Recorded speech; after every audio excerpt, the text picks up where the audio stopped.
Goodbye! Harry, why don't you tell the people at home something interesting that they want to hear? At home. They'll be at home. We're obviously here. Just tell them something to kind of whet their palate in the thirst they have for knowledge of my life. You thought I'd vanished into the void forever and disappeared. Poof, gone. I work in a bookstore now. I sell a book called The Very Virile Viking, and a lot of other erotic fiction, which the Very Virile Viking is my favourite, but there's a whole series. There's Truly Madly Viking, there's The Viking Outlaw, it's In the Arms of a Duke. There's also Hot for Fireman, which is a slight outlier in that it doesn't have a woman looking ravished on the front. It's got a pair of legs. While most of the erotic fiction is bought by the kind of housewife I would imagine to be its target audience, the Very Virile Viking series has been limited to strangely Japanese men, and it's made me wonder whether they know quite what the content is. It's a pretty unambiguous picture on the front. It's a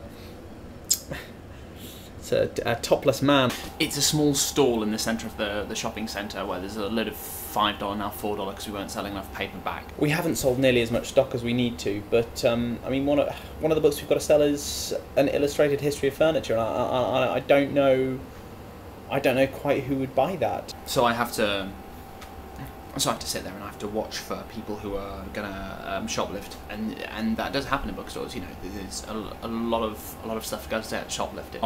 Sci-fi, a lot of the sci-fi goes. People steal a lot of manga actually, and of course true crime. A couple of main nights out in Cairns. There's three main places. There's the Woolshed, which is probably my favourite, but you kind of go in there and you get the sense that nobody's had a wash in a couple of weeks. You know, it's one of those.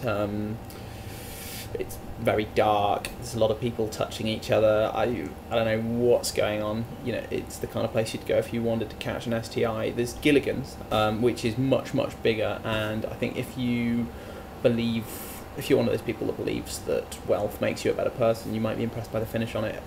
If you go to Republic back at home, it's the equivalent of that. It's not as big as Republic, but you know.